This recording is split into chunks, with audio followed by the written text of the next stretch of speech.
La douleur dans mon bras était insupportable, mais elle ne se comparait en rien à l'agonie de voir mon propre fils me regarder avec mépris pendant que j'étais allongé sur le sol du salon, essayant de respirer entre les larmes. Laurent tenait mon poignet avec une force que je ne savais pas qu'il possédait, et ses mots coupaient plus profondément que n'importe quel couteau. « Tu ne lèveras plus jamais la main sur ma femme, tu as compris ? Plus jamais. » Sandrine était appuyée contre le mur, avec cette expression de victime qu'elle savait si bien adopter, tenant son visage comme si j'avais commis un crime odieux en la poussant après avoir découvert qu'elle me volait depuis presque 1 an entier. Mon 70e anniversaire s'était transformé en le pire jour de ma vie. Et tout cela parce que j'avais finalement trouvé le courage de la confronter au sujet des 35 000 € qui avaient disparu de mon compte bancaire, du coffre-fort que mon défunt mari Bernard m'avait laissé, et même de la petite boîte où je gardais l'argent pour payer les factures mensuelles de la maison. Tout avait commencé ce matin de mars, quand le ciel de Neuilly-sur-Seine était gris et lourd, avec ce froid humide typique du printemps parisien qui pénètre jusque dans les os. Je m'étais réveillée avec une sensation étrange dans la poitrine, une inquiétude que je ne parvenais pas à nommer, comme si mon corps savait que quelque chose de terrible était sur le point de se produire. Cela faisait 3 mois que je remarquais des incohérences dans mes relevés bancaires, de petits virements que je n'autorisais pas, des retraits à des distributeurs automatiques que je n'avais jamais effectués. Au début, j'avais pensé que je devenais sénile, que ma mémoire me jouait des tours comme c'est le cas pour tant de femmes de mon âge. Mais lorsque j'avais confronté le directeur de la banque la semaine précédente, Monsieur Beaumont m'avait montré les images des caméras de sécurité, et elle était là, Sandrine, utilisant ma carte, retirant mon argent, avec ce sourire confiant de quelqu'un qui pensait ne jamais être découvert. Mon cœur avait failli s'arrêter à ce moment-là, mais j'avais gardé mon sang-froid, remercié le directeur et était sorti de là avec les copies des images dans mon sac et une décision prise. J'allais la confronter le jour de mon anniversaire devant Laurent pour qu'il voie de ses propres yeux le type de femme qu'il avait épousée. Laurent avait toujours été mon fils dévoué, ou du moins c'était ce que je croyais jusqu'à ce jour fatidique. Après la mort de Bernard, il y a 5 ans d'une crise cardiaque foudroyante, Laurent était devenu mon soutien. Il me rendait visite chaque semaine, s'occupait de l'entretien de la maison, vérifiait que j'allais bien. Je pensais connaître mon fils, savoir exactement quel type d'homme j'avais élevé. Mais quand Sandrine était entrée dans sa vie il y a 3 ans, tout avait changé de manière si progressive que je ne m'en étais pas rendu compte jusqu'à ce qu'il soit trop tard. Elle était assistante marketing dans une entreprise de cosmétiques. Elle avait 28 ans quand ils s'étaient remariés, et dès le premier instant, j'avais senti que quelque chose n'allait pas chez cette jeune femme, au sourire répété et au regard calculateur. Bernard disait toujours que j'avais un instinct aiguisé pour les gens, que je pouvais voir au-delà des masques que les gens portaient, et il avait raison. Sandrine avait une ambition dangereuse dans les yeux, une faim d'argent et de statut qu'elle tentait de dissimuler avec des gentillesses exagérées et des compliments vides.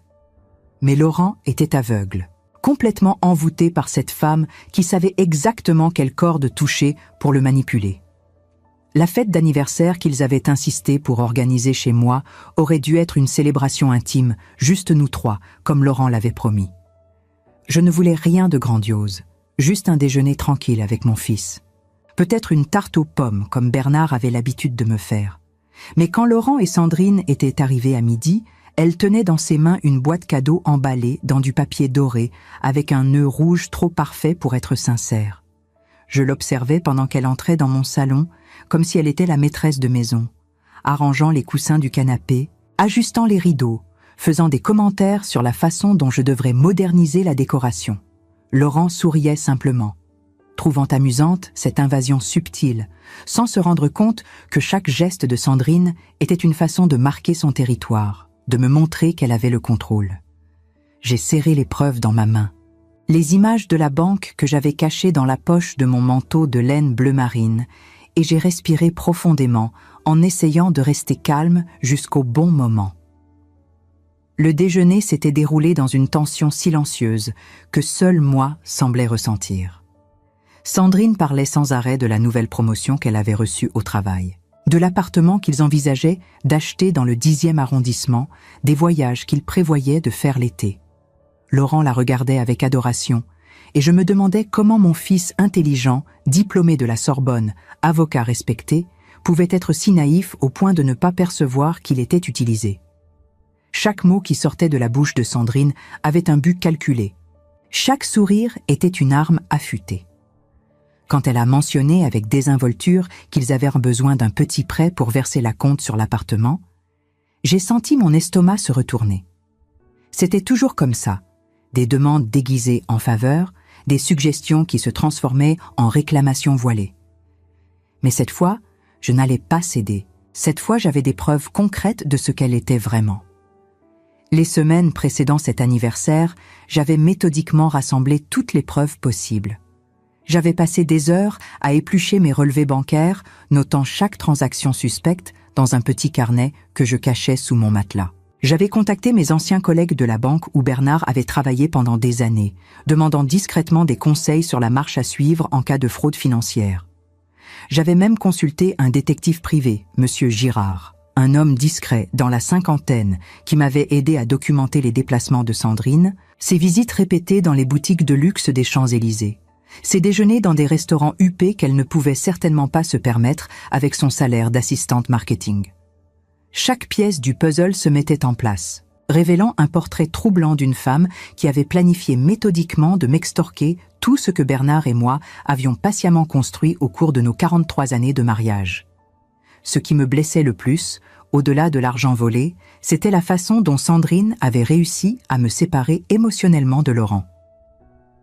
Au cours des 3 dernières années, mes conversations avec mon fils étaient devenues de plus en plus superficielles, de plus en plus espacées. Quand je l'appelais, elle était toujours là en arrière-plan, faisant des commentaires, suggérant qu'il était occupé, qu'il me rappellerait plus tard. Les rappels venaient rarement. Nos déjeuners hebdomadaires étaient devenus mensuels, puis occasionnels, et Sandrine trouvait toujours une excuse pour être présente, monopolisant la conversation, ne me laissant jamais un moment seul avec mon fils. Elle avait tissé une toile invisible autour de lui, l'isolant progressivement de moi, et j'avais été trop polie, trop respectueuse de leur vie de couple pour protester vigoureusement. Bernard m'aurait averti plus tôt. Il aurait vu ce qui se passait et serait intervenu. Mais j'étais seule maintenant, et cette solitude m'avait rendue vulnérable d'une façon que je n'avais jamais imaginée. Après le déjeuner, quand Laurent était allé à la cuisine chercher le gâteau qu'ils avaient acheté à la pâtisserie du quartier, j'avais décidé qu'il était temps d'agir. J'avais sorti les photos de ma poche et les avais posées sur la table basse, juste devant Sandrine, sans dire un mot. J'avais observé son visage changer d'expression en quelques secondes, d'abord de la surprise, puis un calcul rapide, et finalement ce masque d'indignation répété qu'elle utilisait si bien.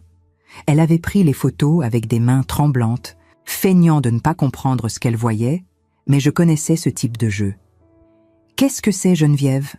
Elle avait demandé d'une voix aiguë, utilisant mon prénom sans le respect du « madame » qui m'avait toujours semblé faux. Je m'étais penchée en avant, la regardant dans les yeux avec toute la fermeté que j'avais pu rassembler, et j'avais dit doucement mais avec une clarté absolue: ce sont les preuves que tu me voles depuis des mois, que tu utilises ma carte bancaire, que tu vides mon compte, que tu prends l'argent que mon mari a travaillé toute sa vie pour économiser. Ce qui s'était passé dans les minutes suivantes avait changé tout à jamais. Sandrine s'était levée brusquement, renversant la tasse de café qui était sur la table, et avait commencé à crier que j'étais folle, que j'inventais des histoires, qu'elle ne ferait jamais une chose pareille. Sa voix résonnait dans le salon avec une hystérie calculée, assez forte pour que Laurent l'entende depuis la cuisine. Quand j'avais essayé de parler, d'expliquer que j'avais les preuves de la banque, les images des caméras de sécurité, elle m'avait interrompu avec des accusations de plus en plus absurdes, que j'étais une vieille amère, que je n'avais jamais accepté leur mariage, que j'essayais de détruire le bonheur de Laurent. J'avais senti la colère monter comme une vague incontrôlable, des années de soupçons réprimés, de signes ignorés, d'éducation et de retenue m'empêchant de dire ce que je pensais vraiment de cette femme. C'était quand elle avait eu l'audace de dire que je devrais être dans une maison de retraite, que je n'avais plus la capacité mentale de gérer mes propres finances, que Laurent devrait prendre le contrôle de ma vie. Quelque chose en moi s'était rompu à cet instant, et avant de pouvoir penser aux conséquences, Je m'étais levé et l'avais poussée avec mes 2 mains, criant qu'elle devait quitter ma maison immédiatement. Sandrine avait trébuché en arrière, dramatisant la chute comme si j'avais utilisé une force surhumaine, et était tombée assise sur le canapé en poussant un cri aigu qui ressemblait plus à du théâtre qu'à une douleur réelle. C'était à ce moment précis que Laurent était entré en courant de la cuisine, le gâteau encore dans les mains, et n'avait vu que la fin de la scène. Sa mère debout, hors de contrôle, et sa femme sur le canapé, pleurant et tenant son visage. Il n'y avait pas eu de temps pour des explications, pas eu de chance de montrer les preuves, pas eu d'espace pour la vérité. Laurent avait laissé tomber le gâteau par terre, les morceaux de crème et de chocolat se répandant sur le tapis persan que Bernard avait acheté lors d'un voyage à Ispahan, et était venu vers moi avec une fureur dans les yeux que je n'avais jamais vue auparavant. « Tu l'as frappé ? Tu as frappé ma femme ?» Il avait crié, m'agrippant par les épaules avec une violence qui m'avait profondément effrayé. J'avais essayé d'expliquer, de montrer les photos qui étaient éparpillées sur la table, mais il ne voulait pas écouter. Il était complètement aveuglé par le récit que Sandrine avait construit en quelques secondes. Ce qui était venu ensuite me causait encore des cauchemars chaque nuit. Laurent m'avait poussé avec force. Et moi, avec mon corps fragile de 70 ans, j'étais tombée maladroitement contre le coin de l'étagère en acajou où Bernard gardait ses livres de droit. J'avais ressenti une douleur lancinante dans le bras droit, un craquement qui avait résonné dans la pièce, puis un engourdissement qui s'était propagé du coude jusqu'au doigt. J'étais au sol, essayant de comprendre ce qui s'était passé, quand Laurent s'était agenouillé et avait saisi mon poignet blessé, serrant exactement là où l'os s'était brisé. La douleur était indescriptible, mais ce qui était pire, c'était de voir mon fils unique, me regarder comme si j'étais une étrangère, une ennemie. « Tu vas apprendre ta place », il avait dit d'une voix glaciale, une voix que je n'avais pas reconnue comme étant la sienne. « Tu n'es qu'une vieille amère qui ne supporte pas de voir son propre fils heureux. Je ne tolérerai pas ça, maman. Plus jamais. » Sandrine continuait sur le canapé, pleurant bruyamment, disant qu'elle avait peur, que j'aurais pu la blesser gravement, que Laurent devait me faire interner quelque part où je ne pourrais plus causer de problème. Dans ces moments de douleur intense, alors que je gisais sur le sol froid de mon propre salon, quelque chose d'étrange s'était produit dans mon esprit. Au lieu de me laisser submerger par le désespoir, une clarté froide m'avait envahi. J'avais pensé à Bernard, à la façon dont il avait toujours géré les crises avec calme et détermination. J'avais pensé à toutes les années où j'avais été une épouse dévouée, une mère aimante, une femme respectable qui respectait les règles de la société. Et j'avais réalisé que toute cette retenue, toute cette politesse m'avait conduite exactement à cet endroit, brisée, trahie, impuissante. Quelque chose devait changer. Je devais changer. Laurent continuait à me sermonner, me disant que je devais présenter des excuses à Sandrine, que je devais promettre de ne plus jamais me comporter de cette façon, mais je ne l'écoutais plus. Mon esprit était ailleurs, fouillant dans mes souvenirs, cherchant une solution, un moyen de sortir de ce cauchemar. Mais si vous pensez connaître la fin de cette histoire, si vous pensez savoir ce qu'une femme de 70 ans peut faire lorsqu'elle est trahie par son propre fils et volée par sa belle-fille, vous n'avez encore rien vu. Parce qu'à ce moment-là, allongé sur le sol de mon propre salon, avec le bras cassé et le cœur brisé, je me suis souvenu de quelque chose que j'avais gardé il y a 15 ans. Un numéro de téléphone que j'avais juré de ne jamais utiliser, une faveur qui m'avait été offerte par quelqu'un de très puissant et que j'avais refusé à l'époque par principe. Bernard disait toujours que dans la vie, nous devons savoir quand maintenir nos principes et quand les mettre de côté pour survivre. Pendant que Laurent me traînait vers la petite pièce de débarras au fond de la maison, verrouillant la porte et disant que je resterais là jusqu'à ce que j'apprenne à me comporter, j'avais réussi à attraper mon téléphone portable qui était tombé de ma poche et était caché sous une vieille boîte. Mes mains tremblaient. La douleur dans mon bras était presque insupportable, mais j'avais composé ce numéro avec une détermination que je n'avais pas ressentie depuis des années. Quand la voix de l'autre côté avait répondu, grave et sérieuse, je n'avais dit qu'une seule phrase qui allait tout changer. Ne laissez pas ces personnes ingrates s'en tirer impunément. La douleur dans mon bras s'était transformée en un élancement sourd et constant. Mais ce n'était rien comparé à la rage glaciale qui m'envahissait, tandis que j'étais enfermée dans ce débarras poussiéreux qui sentait le renfermé et les vieux cartons moisis. Laurent avait poussé le verrou de l'extérieur. Ce même verrou que Bernard avait installé il y a des années pour protéger ses documents importants, et maintenant mon propre fils l'utilisait pour me garder prisonnière dans ma propre maison. À travers la porte, j'entendais leur voix étouffée dans le salon. Sandrine qui continuait son spectacle de victime éplorée, Laurent qui la consolait avec des mots tendres, et moi, Geneviève Beaumont, femme d'un magistrat respecté, mère dévouée, réduite à une criminelle dans sa propre demeure. Mais ils ne savaient pas que j'avais ce téléphone serré contre ma poitrine, ni que la personne que j'avais appelée était déjà en route, et surtout, ils ne pouvaient pas imaginer les conséquences de ce qu'ils venaient de faire. L'homme que j'avais contacté s'appelait Maître Vincent Darcy, et son nom seul suffisait à faire trembler les plus puissants avocats de Paris. Il y a 15 ans, quand Bernard était encore en vie et travaillait comme juge au tribunal de grande instance, il avait rendu un verdict crucial dans une affaire qui opposait la famille Darcy à un consortium immobilier corrompu. Bernard avait fait preuve d'un courage remarquable en allant contre toutes les pressions politiques et financières, et grâce à sa décision, la famille Darcy avait non seulement récupéré leur patrimoine, mais aussi vu leurs adversaires condamnés pour fraude et corruption. Vincent Darcy, qui était alors un jeune avocat prometteur, était venu personnellement à notre maison après le verdict pour remercier Bernard. Je me souviens encore de cette soirée d'automne. La pluie tambourinait contre les fenêtres, et cet homme élégant aux tempes grisonnantes nous avait regardés dans les yeux en disant « Si un jour, vous ou votre famille avez besoin de quoi que ce soit, n'importe quoi, je serai là. C'est une dette que je n'oublierai jamais. » Bernard avait souri de son sourire modeste, disant que c'était simplement son devoir. Mais Vincent avait insisté, laissant sa carte personnelle avec un numéro que peu de gens possédaient. Après la mort de Bernard, j'avais rangé cette carte dans le tiroir de ma table de nuit, pensant que je n'en aurais jamais besoin, que je pourrais traverser mes vieux jours tranquillement, entouré de l'amour de mon fils. Quelle naïveté pathétique.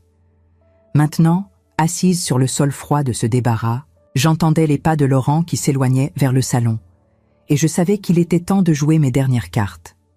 La voix de Maître Darcy avait été surprenante de proximité quand il avait décroché, comme s'il attendait cet appel depuis des années. « Madame Beaumont ?» il avait dit immédiatement, reconnaissant mon numéro. « Que puis-je faire pour vous ?» J'avais expliqué la situation en quelques phrases précises, ma voix tremblante mais déterminée, lui parlant des vols, des preuves que j'avais rassemblées, de l'agression de Laurent, de mon emprisonnement dans ma propre maison. Il y avait eu un silence pendant lequel j'entendais sa respiration contrôlée, puis il avait simplement dit « Ne bougez pas, j'arrive avec ce qu'il faut. 1 heure. Peut-être moins. » Le temps s'écoulait avec une lenteur insupportable dans cette pièce sombre où seuls quelques raies de lumière filtraient à travers les fentes de la porte.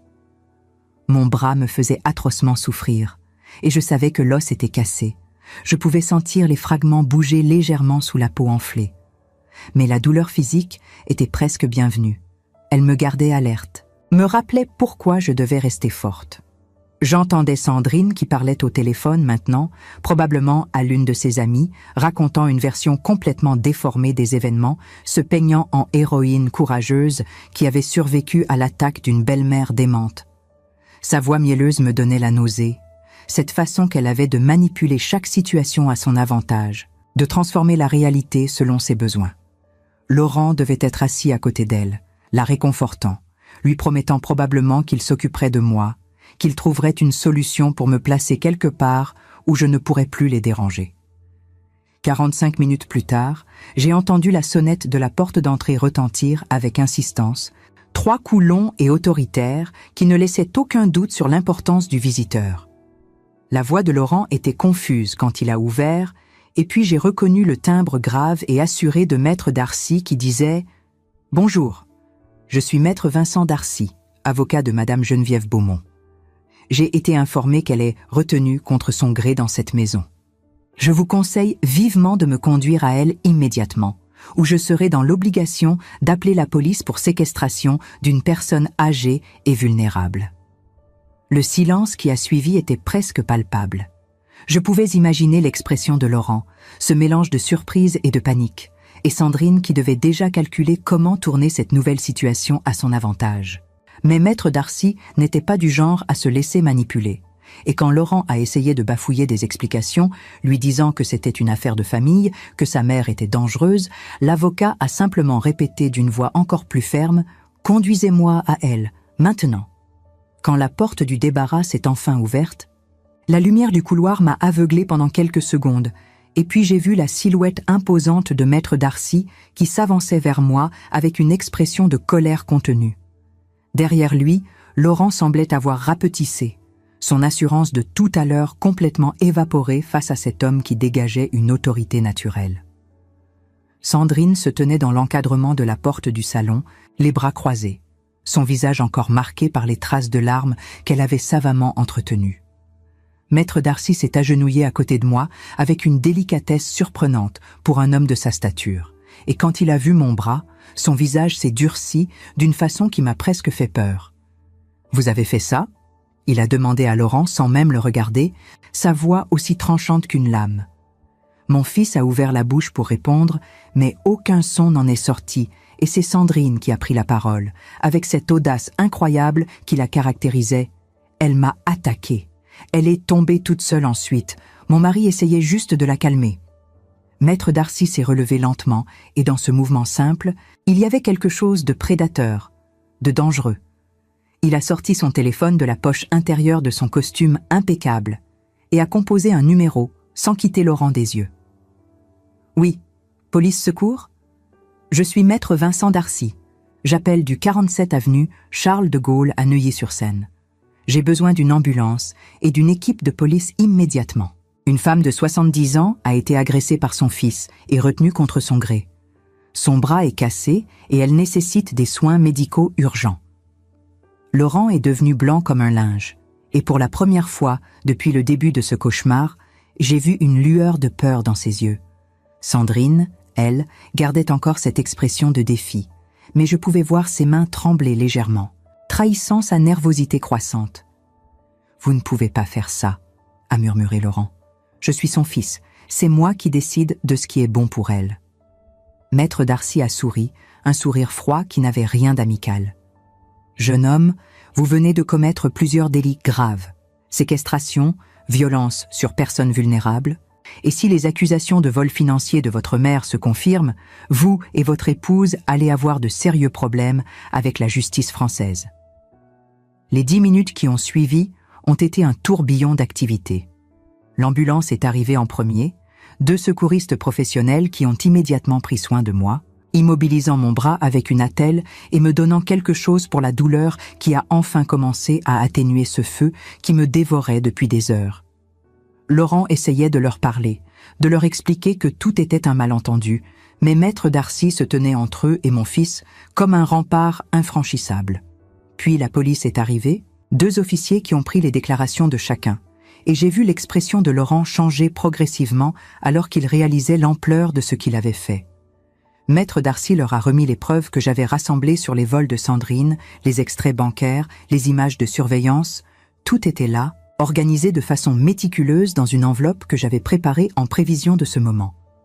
Sandrine a essayé une dernière fois de retourner la situation, pleurant devant les policiers, racontant que j'étais une femme instable qui inventait des histoires, que les preuves étaient fabriquées. Mais les officiers n'étaient pas dupes, ils avaient vu trop de cas similaires, et quand l'un d'eux a commencé à lui lire ses droits, informant qu'elle devrait les accompagner au commissariat pour répondre à des questions sur des accusations de vol et d'escroquerie, son masque est finalement tombé.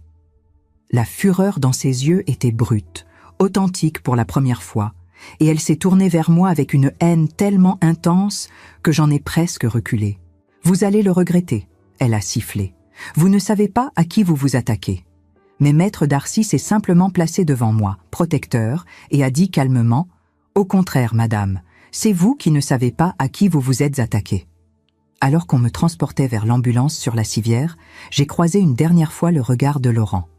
Mon fils, mon unique enfant, celui que j'avais porté, nourri, élevé avec tout l'amour dont j'étais capable, me regardait maintenant avec un mélange de confusion, de colère et quelque chose d'autre que je n'arrivais pas à identifier. Était-ce du regret, du remords, Ou simplement de la frustration d'avoir été pris? Je ne savais pas, et à ce moment-là, je n'étais plus certaine de vouloir le savoir. Maître Darcy est monté dans l'ambulance avec moi, et tandis que nous nous éloignions de cette maison qui avait été mon foyer pendant 40 ans, je sentais un étrange mélange de tristesse et de libération. « Qu'est-ce qui va se passer maintenant ?» j'ai demandé faiblement. Il a posé sa main sur la mienne, celle qui n'était pas blessée, et a dit avec une assurance qui m'a réconfortée: « Maintenant, Madame Beaumont, nous allons nous assurer que justice soit faite, et je vous promets qu'ils ne s'en tireront pas impunément. » L'hôpital était un labyrinthe de couloirs blancs et d'odeurs d'antiseptiques qui me rappelaient douloureusement les derniers jours de Bernard, quand il luttait contre cette maladie cardiaque qu'il avait finalement emportée. Les médecins avaient confirmé ce que je savais déjà. Mon radius était fracturé en 2 endroits, nécessitant une intervention chirurgicale et plusieurs mois de rééducation. Mais ce n'était pas la fracture qui me préoccupait le plus. C'était ce qui se passait à l'extérieur de cette chambre aseptisée. Dans les bureaux de la police où Sandrine et Laurent devaient maintenant faire face aux conséquences de leurs actes. Maître Darcy était resté à mes côtés pendant toute l'opération, attendant patiemment dans le couloir. Et quand je m'étais réveillée de l'anesthésie, il était là, assis sur la chaise inconfortable près de la fenêtre, consultant des documents sur son ordinateur portable avec cette concentration intense qui devait terroriser ses adversaires au tribunal. L'intervention chirurgicale avait duré près de 3 heures, beaucoup plus longtemps que ce que les médecins avaient initialement prévu. Le chirurgien orthopédiste, un homme dans la quarantaine avec des lunettes à monture métallique et une voix douce, m'avait expliqué après l'opération que la fracture était plus complexe qu'il ne l'avait pensé en voyant les premières radiographies. L'os s'était brisé de manière irrégulière, créant plusieurs fragments qui avaient dû être réalignés avec précision et fixés avec des plaques de titane et des vis. Il avait parlé de complications possibles, de risques d'infection, de la longue période de récupération qui m'attendait, mais tout cela me semblait abstrait, lointain. Mon esprit était ailleurs, revivant encore et encore les événements de cette journée terrible, analysant chaque détail, chaque mot échangé, cherchant désespérément un moment où j'aurais pu changer le cours des choses.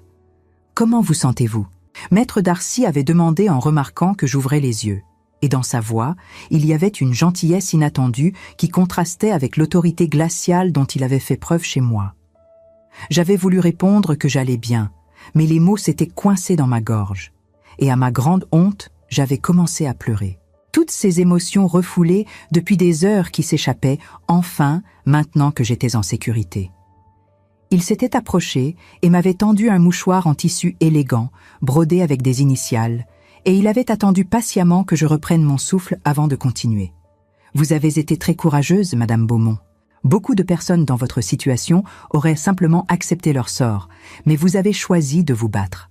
Votre mari aurait été fier de vous. » Ces mots m'avaient touché plus profondément qu'il ne pouvait l'imaginer, parce que Bernard me manquait terriblement en ce moment.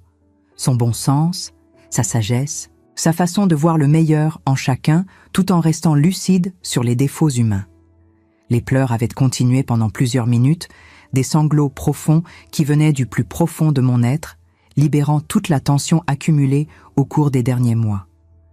Je pleurais pour l'argent perdu, certes, mais surtout pour la confiance trahie, pour la relation avec mon fils qui semblait irrémédiablement brisée, pour l'innocence perdue de croire que l'amour familial pouvait tout surmonter. Maître Darcy n'avait pas essayé de m'interrompre ou de me consoler avec des platitudes vides. Il était simplement resté là, une présence solide et rassurante dans ce moment de vulnérabilité totale. Quand j'avais finalement pu parler à nouveau, ma voix était rauque et tremblante. Je ne comprends pas comment j'en suis arrivé là. Comment ai-je pu être si aveugle pendant si longtemps ? Il avait secoué la tête doucement. « Vous n'étiez pas aveugle, Madame Beaumont. Vous étiez confiante, et c'est différent. La confiance est une vertu, pas un défaut. Ce sont ceux qui l'ont trahi qui portent la responsabilité de ce qui s'est passé. » Maître Darcy m'avait alors expliqué en détail ce qui s'était passé pendant que j'étais en chirurgie. Sandrine avait été placée en garde à vue immédiatement après notre départ, les preuves bancaires étant suffisamment accablantes pour justifier cette mesure. Les enquêteurs avaient découvert que les vols étaient encore plus importants que ce que j'avais réalisé. Elle n'avait pas seulement utilisé mon compte bancaire, mais elle avait aussi ouvert des crédits à la consommation en mon nom, falsifié ma signature sur plusieurs documents et même tenté de modifier mon testament chez un notaire complaisant qu'elle avait réussi à corrompre. Le montant total des fraudes s'élevait à plus de 80 000 €, une somme qui représentait presque toutes mes économies de vie. Chaque révélation était comme un coup de poignard supplémentaire, mais étrangement, je me sentais aussi soulagée de savoir que je n'avais pas imaginé les choses, que ma méfiance était justifiée. Les enquêteurs avaient également découvert que Sandrine avait utilisé l'argent volé pour financer un style de vie bien au-delà de ses moyens. Elle avait acheté des vêtements de créateurs dans les boutiques les plus exclusives de Paris, dîné dans des restaurants étoilés au Michelin et même loué une suite dans un hôtel de luxe à plusieurs reprises, prétendument pour des week-ends de travail, alors qu'en réalité, elle y retrouvait ses amis pour des séances de spa et de shopping. Laurent ignorait apparemment tout de ses dépenses extravagantes, croyant que sa femme était simplement douée pour gérer leur budget commun. Le portrait qui émergeait des investigations était celui d'une femme obsédée par les apparences, prête à tout pour maintenir une façade de réussite et de sophistication, même si cela signifiait détruire financièrement et émotionnellement la mère de son mari. Laurent, quant à lui, n'était pas directement impliqué dans les vols financiers selon les premières investigations. Mais son agression contre moi constituait un délit grave. Et les policiers avaient pris très au sérieux les accusations de séquestration et de violence sur personnes vulnérables. Il risquait jusqu'à 5 ans de prison et 75 000 € d'amende.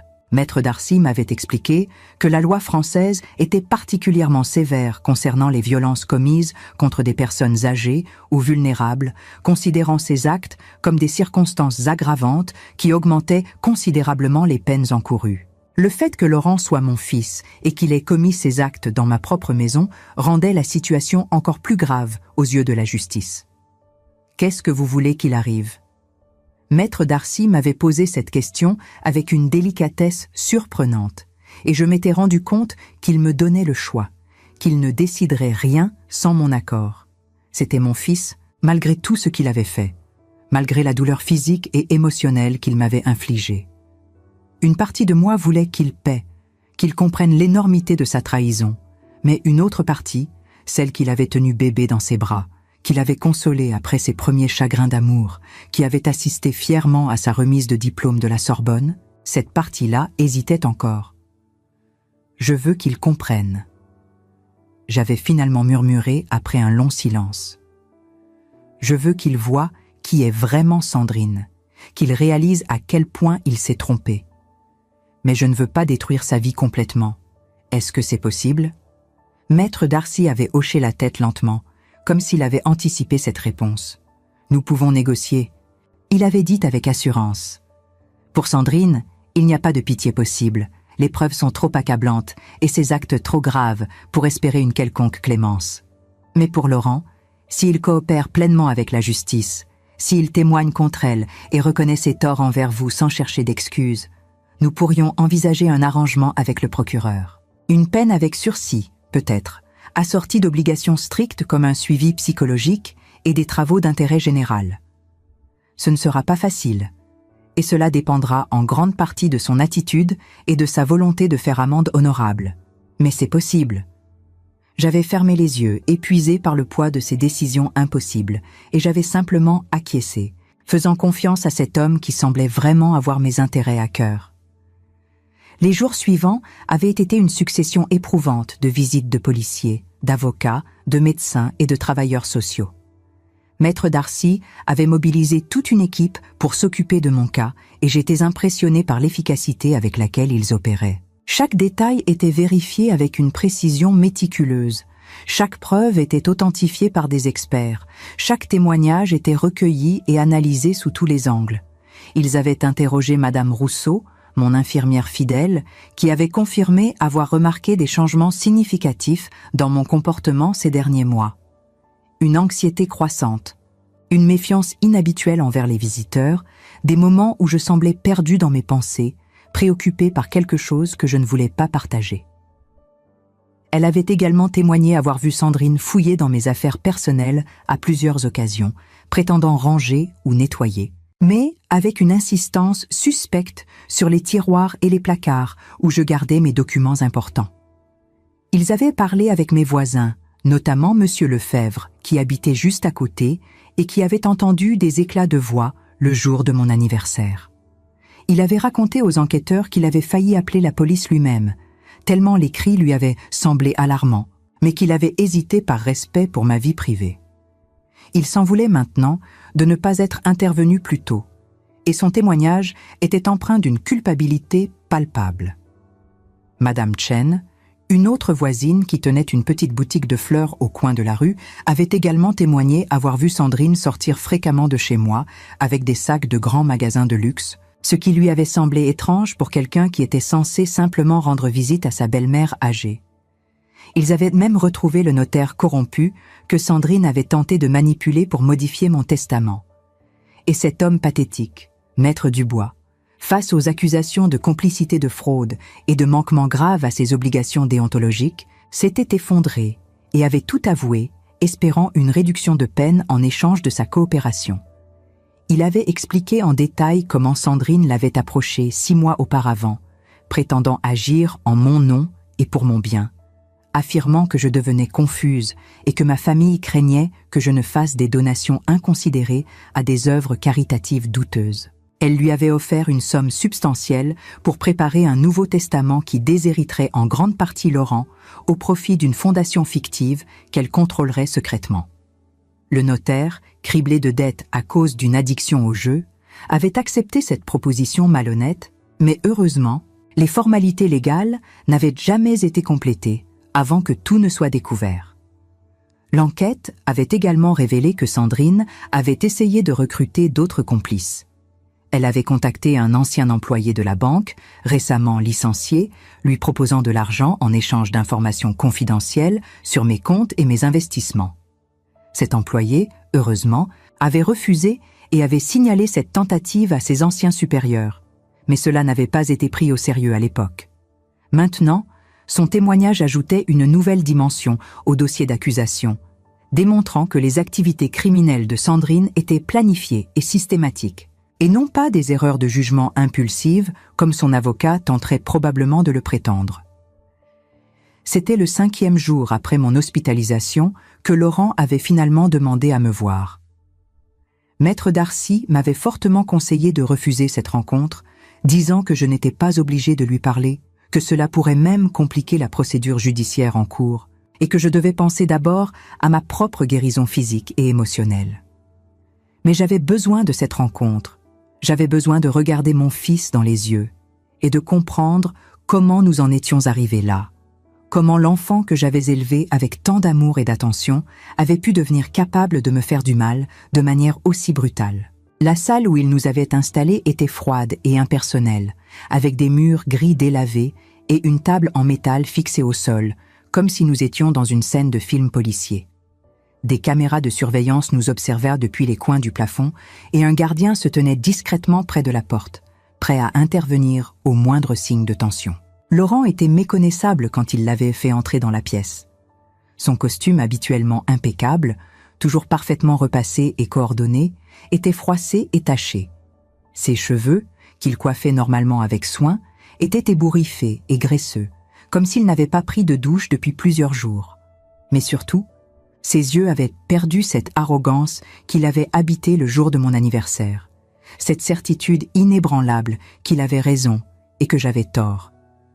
À la place, je voyais quelque chose qui ressemblait à de la confusion, peut-être même à du regret, mais je ne voulais pas me laisser attendrir trop rapidement. Il s'était assis en face de moi avec des gestes lents, presque hésitants, et pendant un long moment qui avait semblé durer une éternité, nous nous étions regardés sans rien dire, le silence pesant entre nous comme une chose vivante et oppressante. « Maman ?» Il avait finalement commencé, sa voix cassée par l'émotion et l'épuisement. Je ne sais pas comment, je ne sais pas par où commencer. Il y a tellement de choses que je devrais dire, tellement d'excuses que je devrais présenter, mais aucun mot ne semble suffisant pour exprimer ce que je ressens.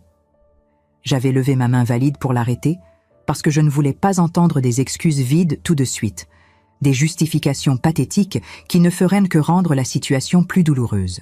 « Explique-moi », j'avais dit simplement, ma voix plus froide que je ne l'avais voulu.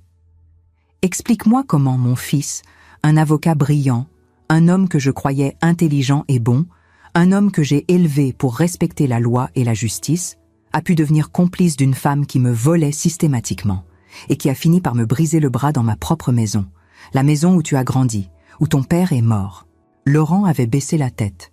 Ses épaules s'étaient affaissées comme sous un poids invisible, et j'avais vu des larmes couler lentement sur ses joues, traçant des chemins brillants sur sa peau pâle et fatiguée. « Je ne savais pas », il avait murmuré, sa voix à peine audible. « Pour l'argent, pour les vols, pour toutes ces manipulations financières.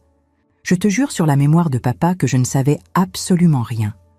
Sandrine me disait que tu devenais paranoïaque, que tu l'accusais injustement parce que tu étais jalouse de notre bonheur, que tu ne supportais pas l'idée de partager ton fils avec une autre femme. Et j'ai cru. J'ai voulu croire qu'elle disait la vérité parce que je l'aimais, ou du moins, je pensais l'aimer. Maintenant, je ne suis même plus sûre de savoir ce qu'était ce sentiment. Cette confession m'avait surprise plus que je ne l'aurais cru possible. Pendant toutes ces journées à l'hôpital, j'avais imaginé Laurent comme un complice conscient, quelqu'un qui avait activement participé au plan de Sandrine pour me dépouiller. Mais en le regardant maintenant, en voyant sa détresse authentique, je commençais à comprendre qu'il avait été une victime lui aussi, manipulé d'une manière différente mais tout aussi destructrice. « Tu ne savais vraiment pas ?» J'avais insisté, cherchant dans ses yeux rougis et gonflés la moindre trace de mensonge, le moindre signe qu'il essayait encore de me tromper. Laurent avait secoué la tête avec véhémence, et pour la première fois depuis des années, j'avais revu en lui le petit garçon qu'il était autrefois, celui qui venait se réfugier dans mes bras après un cauchemar, celui qui me racontait tous ses secrets sans crainte d'être jugé.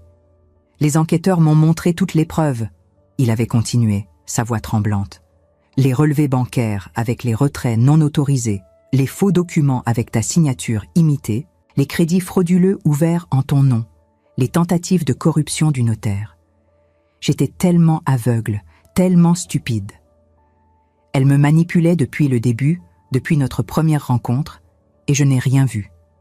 Quand elle me parlait de l'appartement qu'on voulait acheter, des voyages qu'on allait faire en Italie et en Grèce, des meubles de designer qu'elle voulait pour notre futur foyer, je pensais naïvement que c'était notre argent, nos économies communes, le fruit de nos 2 salaires combinés. Je ne savais pas qu'elle utilisait le tien, qu'elle te volait systématiquement pour financer ses rêves extravagants. Et quand tu l'as accusée ce jour-là, quand tu as dit devant moi qu'elle te volait, j'ai pensé que c'était juste de la jalousie, de l'amertume d'une belle-mère qui ne supportait pas de partager son fils avec une autre femme. Ces mots me faisaient mal, parce qu'ils révélaient à quel point Sandrine avait été habile, à quel point elle avait su diviser notre famille avec une précision chirurgicale, monter Laurent contre moi tout en gardant les mains apparemment propres. Elle avait joué sur nos faiblesses mutuelles, mon besoin de voir mon fils heureux et ma réticence à interférer dans son mariage, et le besoin de Laurent d'être aimé et admiré, son désir de prouver qu'il pouvait construire une famille stable et heureuse. Et quand tu m'as poussé, j'avais demandé, ma voix tremblant malgré tous mes efforts pour rester calme et composée. Quand tu as cassé mon bras et que tu m'as enfermé dans ce débarras sombre et humide, comme si j'étais une criminelle dangereuse. Tu ne savais pas non plus à ce moment-là que tu étais en train de commettre un crime grave, que tu levais la main sur ta propre mère qui t'a donné la vie et t'a élevé seule après la mort de ton père. Laurent avait levé les yeux vers moi et dans son regard, j'avais vu quelque chose qui ressemblait à de la honte authentique, profonde et dévastatrice. Je ne cherche pas d'excuses pour ce que j'ai fait. Il avait dit avec une sincérité que je ne pouvais pas ignorer. Ce que j'ai fait est absolument impardonnable. J'ai levé la main sur ma propre mère. Je t'ai fait mal physiquement et émotionnellement de la pire façon possible, et je mérite tout ce qui va m'arriver. Si je dois aller en prison, si je dois perdre mon statut d'avocat, si je dois vivre le reste de ma vie avec cette honte, alors qu'il en soit ainsi. Mais dans ce moment de folie, dans ces quelques minutes terribles, je ne pensais qu'à protéger Sandrine. Je ne voyais pas plus loin que ça. Je l'avais vue pleurer, tenant son visage, Et quelque chose s'est brisé en moi.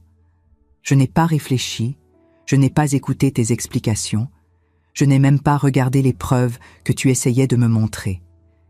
Et quand je t'ai enfermé dans ce débarras, c'était comme si je n'étais plus moi-même, comme si quelqu'un d'autre avait pris contrôle de mon corps et de mes actions. Nous étions restés silencieux pendant plusieurs minutes qui avaient semblé s'étirer indéfiniment, le poids de ces aveux planant entre nous comme une chose tangible et suffocante. Une partie de moi voulait lui dire que je comprenais, que je lui pardonnais, que nous pouvions d'une manière ou d'une autre réparer ce qui avait été cassé et reconstruire notre relation. Mais une autre partie, plus sage peut-être, plus prudente certainement, savait que ce n'était pas si simple, que le pardon ne pouvait pas venir immédiatement, qu'il devait être gagné par des actions concrètes et non pas simplement par des mots prononcés dans une salle d'interrogatoire froide et impersonnelle. Maître Darcy m'a dit que tu pourrais négocier une peine réduite si tu témoignais contre Sandrine. J'avais finalement dit, brisant le silence pesant. Si tu coopérais pleinement avec la justice, si tu racontais tout ce que tu sais sur ses activités, ses mensonges, ses manipulations, est-ce que tu es prêt à le faire? Es-tu prêt à dire toute la vérité sur elle, même si cela détruit complètement l'image que tu avais de votre mariage? Même si cela expose publiquement à quel point tu as été trompé et manipulé? Laurent avait hoché la tête sans la moindre hésitation cette fois, et j'avais vu dans ses yeux une détermination nouvelle, quelque chose qui n'était pas là au début de notre conversation. Elle m'a appelé hier depuis la prison, il avait révélé, et cette information m'avait prise au dépourvu. Elle pensait apparemment que j'allais la soutenir inconditionnellement, que j'allais payer pour engager le meilleur avocat de Paris pour la défendre, que nous allions nous battre ensemble contre ces accusations qu'elle continuait à prétendre être injustes et fabriquées. Et quand je lui ai dit calmement que j'avais vu toutes les preuves, qu'il n'y avait aucun doute possible sur sa culpabilité, qu'elle m'avait menti depuis le début de notre relation, elle a changé complètement de ton en quelques secondes. Elle m'a insulté de toutes les manières imaginables, m'a dit que j'étais un imbécile pathétique, un raté qui ne méritait pas quelqu'un d'aussi sophistiqué et ambitieux qu'elle, que je devrais être reconnaissant qu'une femme comme elle ait accepté de m'épouser. C'était comme regarder un masque tomber brutalement et découvrir un monstre hideux en dessous, quelqu'un que je n'avais jamais vraiment connu malgré 3 ans de mariage. Cette révélation m'avait soulagée d'une certaine façon, parce qu'elle signifiait que Laurent avait enfin ouvert les yeux complètement, qu'il voyait Sandrine pour ce qu'elle était vraiment. Une manipulatrice calculatrice sans aucun remords ni conscience morale. Mais elle m'avait aussi rendu profondément triste, parce que je réalisais combien mon fils avait été seul dans cette manipulation, combien il avait souffert sans même s'en rendre compte, vivant dans une illusion soigneusement construite par une femme qui ne l'avait jamais vraiment aimé, mais qui l'avait simplement utilisé comme un moyen d'accéder à mon argent et à mon patrimoine. « Je vais témoigner », Laurent avait déclaré avec une fermeté nouvelle dans la voix, une résolution qui me rappelait le jeune homme déterminé qu'il avait été avant de rencontrer Sandrine. Je vais raconter absolument tout ce que je sais, toutes les fois où elle m'a menti avec un sourire innocent, toutes les façons dont elle m'a manipulé émotionnellement, comment elle m'a progressivement isolé de toi et de mes autres amis et relations. Et ensuite, je vais accepter pleinement les conséquences de mes propres actes sans chercher à minimiser ma responsabilité. Je ne demande pas ton pardon immédiat, maman, parce que je sais que je ne le mérite pas encore. Mais je veux que tu saches que je regrette profondément, sincèrement, de la manière la plus absolue possible, et que je passerai le reste de ma vie à essayer de réparer ce que j'ai cassé, même si je sais que certaines choses ne pourront jamais être complètement réparées. Ces mots étaient simples mais sonnaient authentiques, et pour la première fois depuis des semaines interminables, j'avais senti une petite lueur d'espoir naître timidement dans mon cœur meurtri et brisé.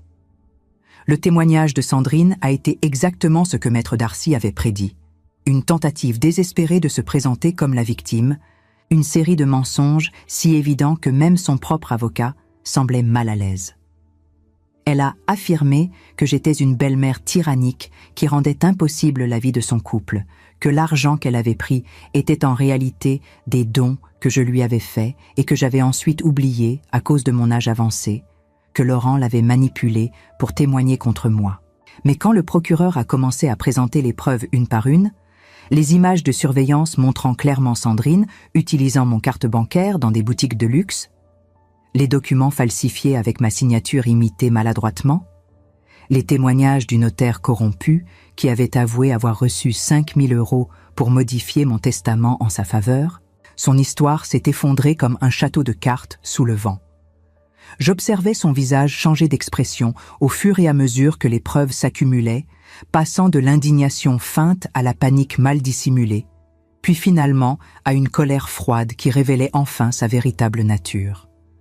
Quand est venu mon tour de témoigner, je me suis levée avec difficulté, mon bras encore raide malgré les mois de rééducation, et je me suis dirigée vers la barre avec une dignité que je ne pensais plus posséder. Le procureur m'a guidée à travers mon témoignage avec une délicatesse professionnelle, me demandant de raconter dans mes propres mots ce qui s'était passé ce jour fatidique de mon anniversaire. J'ai parlé calmement, sans dramatisation excessive, laissant les faits parler d'eux-mêmes.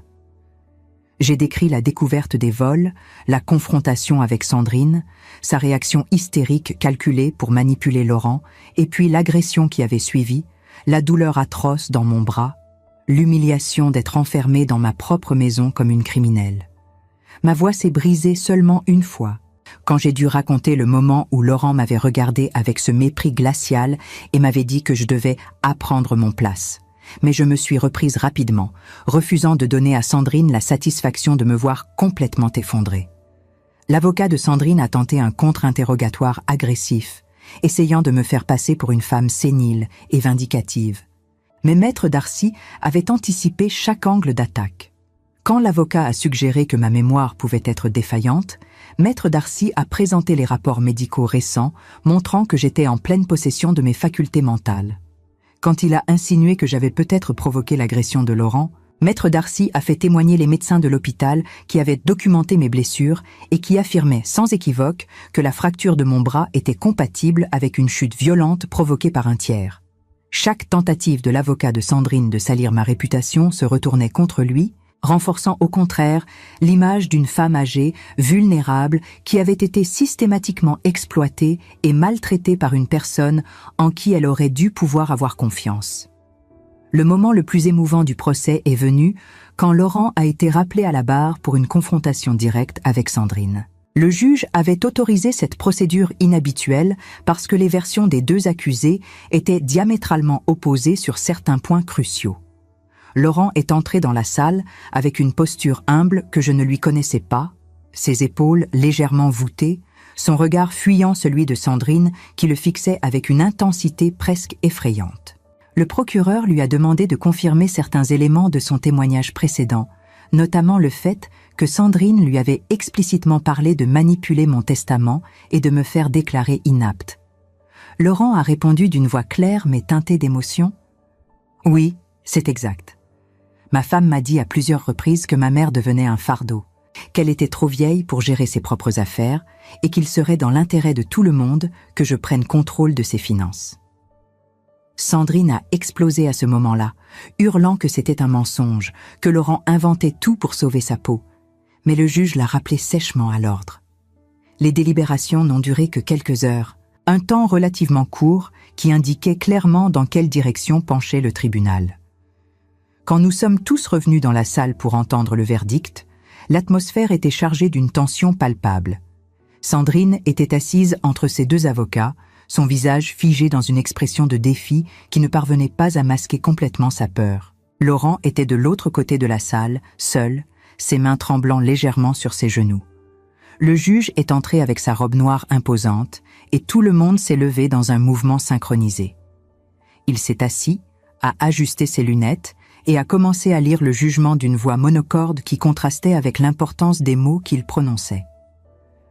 Concernant Madame Sandrine Leclerc, le tribunal la reconnaît coupable de tous les chefs d'accusation portés contre elle, escroquerie en bande organisée, faux et usage de faux, abus de confiance aggravé, corruption de fonctionnaires publics et complicité morale dans les violences commises contre Madame Geneviève Beaumont.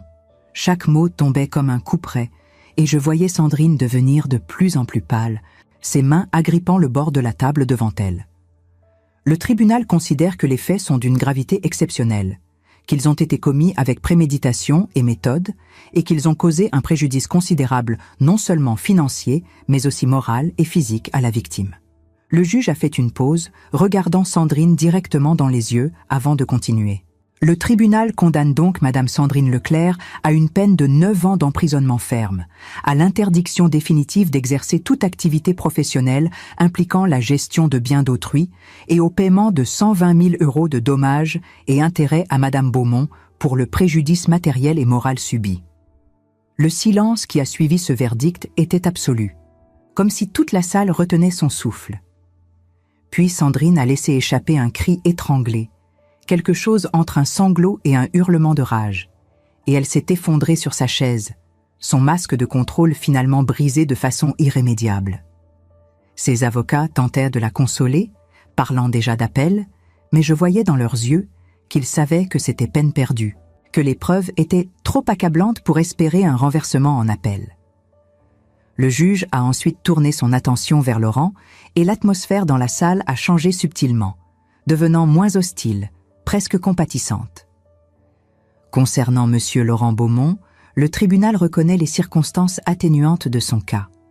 Sa coopération avec la justice, son témoignage franc et complet, et le fait qu'il a été lui-même manipulé et trompé par sa coaccusée. Laurent avait les larmes aux yeux, et je pouvais voir qu'il se mordait la lèvre pour ne pas pleurer ouvertement. Néanmoins, le tribunal ne peut ignorer la gravité des violences qu'il a commises contre sa propre mère, une personne âgée et vulnérable. Ces actes sont inexcusables, même dans un contexte de manipulation psychologique. Le juge a marqué une nouvelle pause, consultant ses notes avant de prononcer la sentence. Le tribunal condamne donc M. Laurent Beaumont à 2 ans d'emprisonnement avec sursis, assorti d'une mise à l'épreuve de 3 ans incluant une obligation de soins psychologiques, 300 heures de travaux d'intérêt général et l'interdiction de tout contact avec la victime pendant une période de 2 ans, sauf si Madame Beaumont en exprime le désir explicite. J'ai ressenti un mélange complexe d'émotions en entendant ce verdict. D'un côté, j'étais soulagée que Laurent ne soit pas envoyé en prison, que sa vie ne soit pas complètement détruite par cette terrible erreur.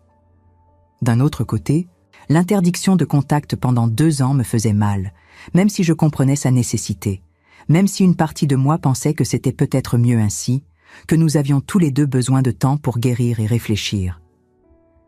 Maître Darcy s'est penché vers moi et a murmuré « C'est une bonne décision, équilibrée, et vous aurez toujours la possibilité de reprendre contact avec lui quand vous serez prête, si vous le souhaitez. » J'ai hoché la tête, incapable de parler, ma gorge serrée par l'émotion.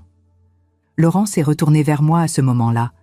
Nos regards se sont croisés à travers la salle du tribunal, et dans ses yeux, j'ai vu quelque chose qui ressemblait à de la gratitude mêlée de honte profonde. Les semaines qui ont suivi le procès ont été une période étrange d'ajustement et de reconstruction. Maître Darcy m'a aidé à récupérer l'argent que Sandrine avait volé, ou du moins une partie substantielle, grâce à la saisie de ses biens et au remboursement forcé imposé par le tribunal. La maison de Neuilly, qui avait été le théâtre de tant de souffrances, ne me semblait plus être un foyer accueillant, et j'ai décidé de la vendre pour m'installer dans un appartement plus petit, mais lumineux, dans le 16e arrondissement, avec une vue sur le jardin du Trocadéro qui m'apportait une paix que je n'avais pas ressentie depuis des années. Madame Rousseau, mon infirmière fidèle, continuait à venir me voir 2 fois par semaine, mais maintenant c'était autant pour le soutien moral que pour les soins physiques, et nous étions devenus de vrais amis, partageant des thés et des conversations qui me rappelaient que la vie pouvait encore être belle malgré les trahisons et les douleurs. 6 mois après le procès, j'ai reçu une lettre de Laurent. Elle était courte, écrite à la main sur du papier simple, sans fioriture ni tentative de manipulation émotionnelle. Il me racontait qu'il suivait scrupuleusement sa thérapie, qu'il travaillait pour une association d'aide juridique aux personnes âgées victimes d'abus dans le cadre de ses travaux d'intérêt général, et que cette expérience lui avait ouvert les yeux sur l'ampleur du problème de la maltraitance envers les aînés dans notre société. Il ne demandait pas mon pardon, ne suppliait pas pour que je reprenne contact avec lui.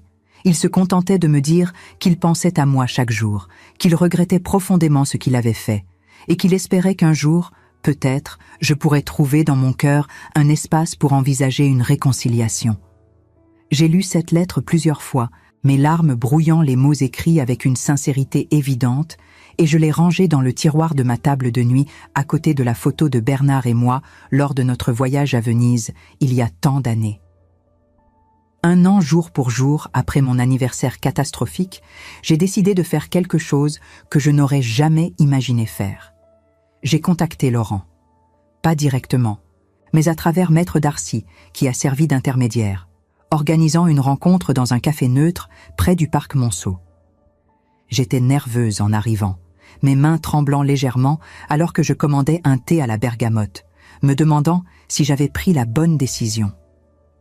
Laurent est arrivé quelques minutes après, et j'ai été frappée par les changements physiques en lui. Il avait maigri. Ses cheveux commençaient à grisonner aux tempes, et ses yeux avaient une profondeur qu'il n'avait jamais eue auparavant, comme si la souffrance l'avait mûri d'une façon que les années seules n'auraient jamais pu accomplir. Nous nous sommes assis face à face, maladroits et silencieux pendant un long moment, et puis Laurent a simplement dit « Merci d'être venue, maman ». Nous avons parlé pendant plus de 2 heures ce jour-là, une conversation difficile et douloureuse, mais nécessaire. Laurent m'a raconté sa thérapie, comment il avait dû confronter ses propres faiblesses de caractère, sa tendance à être manipulé par les personnes charismatiques, son besoin maladif d'approbation qui l'avait rendu vulnérable aux manipulations de Sandrine.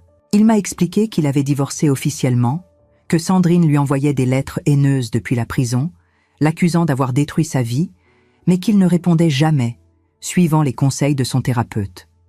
Je lui ai parlé de ma propre reconstruction, de mon nouvel appartement, des cours de peinture que j'avais commencé à prendre dans un atelier du quartier, de ma volonté de ne pas laisser cette expérience terrible définir le reste de ma vie. Nous avons pleuré ensemble, pas seulement de tristesse, mais aussi d'un soulagement partagé, de pouvoir enfin être honnêtes l'un envers l'autre sans les mensonges et les manipulations qui avaient empoisonné notre relation. À la fin de notre rencontre, alors que nous nous levions pour partir, Laurent m'a demandé avec hésitation si je pensais qu'un jour nous pourrions reconstruire une vraie relation, pas celle que nous avions avant parce que c'était impossible et peut-être même pas souhaitable, mais quelque chose de nouveau, construit sur la vérité et le respect mutuel.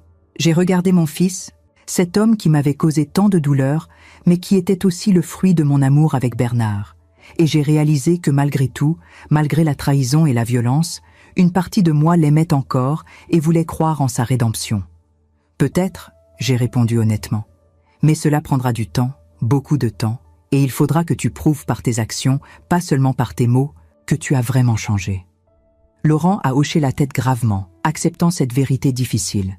Et nous nous sommes séparés avec une accolade brève mais sincère, le premier contact physique entre nous depuis ce jour horrible où il m'avait brisé le bras. Aujourd'hui, 3 ans après ces événements qui ont bouleversé ma vie, je peux dire que j'ai trouvé une forme de paix que je ne pensais plus possible. Laurent et moi avons reconstruit lentement notre relation, rencontre par rencontre, conversation par conversation, construisant des fondations nouvelles basées sur l'honnêteté et le respect des limites de chacun. Il ne sera jamais plus le fils que j'avais avant. Cette illusion est morte pour toujours, mais il est devenu quelque chose de peut-être plus précieux. Un homme qui a affronté ses démons, qui a assumé ses erreurs, et qui essaie chaque jour d'être meilleur. Sandrine purge toujours sa peine de prison, et je ne pense plus à elle, sauf occasionnellement, quand je vois dans les journaux des histoires similaires de personnes âgées exploitées par leur entourage, et je me dis que j'ai eu la force et les ressources pour me défendre, alors que tant d'autres n'ont pas cette chance. J'ai appris des leçons importantes de cette épreuve terrible. J'ai appris que l'amour maternel, aussi profond soit-il, ne doit jamais nous rendre aveugles aux défauts et aux erreurs de nos enfants. J'ai appris que la dignité et le respect de soi ne sont pas négociables, même face à ceux que nous aimons le plus. J'ai appris qu'il n'est jamais trop tard pour se battre pour la justice, pour refuser d'être une victime silencieuse. Et peut-être le plus important, j'ai appris que la rédemption est possible, mais qu'elle exige un travail constant, douloureux, et une honnêteté brutale avec soi-même. Mon histoire n'est pas un conte de fées avec une fin parfaitement heureuse, mais c'est une histoire vraie de survie, de courage et de la capacité humaine à se relever, même après les trahisons les plus profondes. Et si mon expérience peut servir d'avertissement ou d'inspiration à ne serait-ce qu'une seule personne dans une situation similaire, alors toute cette souffrance aura eu un sens. Et Bernard, où qu'il soit, serait fier de la femme que je suis devenue à travers cette épreuve du feu. Vous venez d'entendre mon histoire, et je sais que certaines d'entre vous ont peut-être ressenti un frisson de reconnaissance en l'écoutant. Cette douleur sourde dans la poitrine quand vous réalisez que ceux en qui vous aviez placé toute votre confiance vous ont trahi. Ce moment terrible où vous comprenez que l'amour seul ne suffit pas toujours à protéger des mensonges et de la manipulation. Je ne sais pas si j'ai fait les bons choix en appelant Maître Darcy ce jour-là, enfermé dans ce débarras avec mon bras brisé et mon cœur en miettes. Parfois, tard dans la nuit, je me demande encore si j'aurais dû simplement accepter mon sort en silence, comme tant de femmes de notre génération ont appris à le faire. Mais quelque chose en moi a refusé de se soumettre, quelque chose que Bernard m'avait enseigné au fil des années, que la dignité n'a pas d'âge et que nous méritons le respect jusqu'à notre dernier souffle. Ce qui me touche le plus aujourd'hui, 3 ans après ces événements qui ont bouleversé ma vie, ce n'est pas la victoire au tribunal, ni l'argent récupéré. C'est de savoir que mon histoire pourrait peut-être aider quelqu'un d'autre à reconnaître les signes avant qu'il ne soit trop tard, à trouver le courage de dire non quand tout le monde attend qu'elle dise oui, à comprendre que se battre pour sa dignité n'est jamais un acte égoïste. Combien de femmes restent silencieuses face aux abus financiers, aux manipulations familiales, aux violences psychologiques, parce qu'elles ont peur du scandale, peur de la solitude, peur de perdre ceux qu'elles aiment. Combien d'entre nous ont appris que l'effacement de soi était une vertu, que le sacrifice sans limite était la marque d'une bonne mère, d'une bonne épouse, d'une bonne belle-mère. J'ai porté ces croyances pendant 70 ans, et il a fallu que mon propre fils me brise le bras pour que je comprenne enfin qu'elle m'avait empoisonné lentement, jour après jour. Maintenant, je veux savoir ce que vous pensez vraiment, dans le silence de votre cœur. Si vous étiez à ma place, dans ce débarras sombre, avec la douleur physique et la trahison émotionnelle, auriez-vous trouvé la force d'appeler à l'aide? Auriez-vous choisi la justice malgré le prix à payer, malgré la rupture familiale, malgré les regards et les jugements? Ou auriez-vous préféré garder le silence pour préserver l'apparence d'une famille unie, même si cette unité n'était qu'une façade craquelée cachant la pourriture en dessous? Il n'y a pas de bonne ou de mauvaise réponse à cette question, et je ne juge personne pour les choix qu'elle a dû faire dans sa propre vie. Chaque situation est unique, chaque douleur est légitime, chaque décision prise dans la solitude et la peur mérite d'être respectée. Mais j'ai besoin de savoir que je ne suis pas seule dans cette expérience, que d'autres femmes comprennent ce que j'ai vécu, que mes doutes et mes regrets résonnent avec les leurs. Prenez un moment, je vous en prie, pour laisser un commentaire en bas de cette vidéo. Dites-moi d'où vous m'écoutez, de quel coin de France ou d'ailleurs vous vient ce sentiment de compréhension que je sens à travers l'écran. Racontez-moi, si vous le souhaitez et si vous en avez la force, votre propre histoire de trahison ou de résilience. Parlez-moi de cette fois où vous avez dû choisir entre votre tranquillité et votre dignité, entre l'amour familial et le respect de vous-même. Partagez avec nous toutes, dans cet espace que nous créons ensemble, ce que vous n'avez peut-être jamais pu dire à voix haute ailleurs.